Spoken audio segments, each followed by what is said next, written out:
Hello, what's up mga boss? Welcome back dito sa aking munting YouTube channel, Asel Breeder yon. At ngayong araw mga pala mga boss, no, update ko muna kayo dito sa aking mga alaga.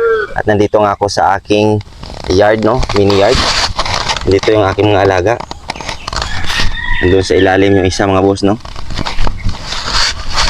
Bali, yung pag-usapan pala natin ngayon mga boss ay tungkol sa pabago-bagong klima, no. Kagaya nito ngayon ay parang nagbabadya na naman yung ulan at medyo umaambon na.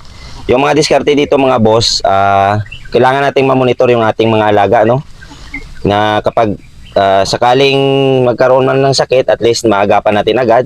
At for prevention na para hindi matuluyang magkaroon ng sakit yung ating mga alaga, yung ginagawa ko dito, pag ganitong panahon, palaging umulan, na yung nagbibigay po ako sa tubig ng aking mga alaga ng Remoxil powder, no. Hinahalo ko ito sa 1 litrong tubig at pinapainom ko ito sa kanila.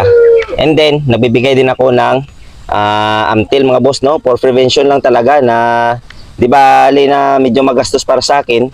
Ang importante na hindi magkasakit yung ating mga alaga kasi isa itong pundasyon din sa ating alaga para na pumalo ng malakas at maganda yung kanilang pangangatawan, lalong-lalo na pag hindi ito nagkakasakit. So kailangan talaga natin mag-prevent na hindi sila magkasakit. Yung paraan ko lang dito mga boss, no, sa pamamagitan lang ng pagbigay ng Amtil once a week, and then nagbibigay ako ng Primoxil twice a week mga boss, no. Lalong-lalo na kapag tuloy-tuloy yung ulan sa area natin, na malaking tulong po ito mga boss para na maiwasang magkasakit yung ating mga alaga at magkaroon ng magandang pangatawan at healthy po sila, no. Para na pagdating ng araw na gusto na natin silang ilaban ay meron silang sapat na lakas at tibay dahil sanay na sanay sila sa pabago-bagong panahon mga boss, no. At hindi sila nagpipigil o hindi nila tinitipid yung kanilang lakas dahil nga may maganda yung kanilang pangangatawan. At ito nga yung isa kong 3 months old. Yun. May nagsabi dito sa akin mga boss na yung 3 months old ko daw ay parang 4 months old. Yung 4 months old ko ay 5 months old. So sa mga matagal na dito nakasubaybay sa akin, ito sila ay January born. At yung 4 months old ko ay December born, December 22. Ito naman sila ay katapusan ng January.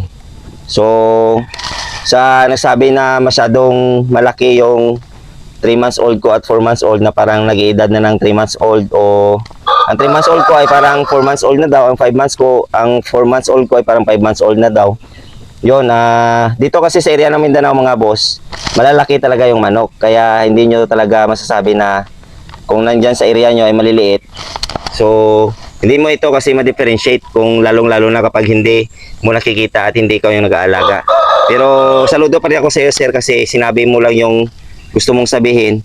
At yun, okay lang din yun boss kasi at least dito sa akin at alam ko na lalong-lalo na sa mga matagal na dito nakasubaybay sa akin na kung anong ilang buwan na yung edad ng aking mga alaga. So yun lang, no. Kung nagustuhan nyo naman ng naibahagi ko na naman sa inyo, pa-subscribe, then pahit na rin ng notification bell para lagi kayong updated sa mga susunod pa na videos. At lagi nating tatandaan mga boss na ang Nicky Dale ay sports lamang. Huwag tayong mapakalulong sa sugal at lagi nating unahin ng ating pamilya.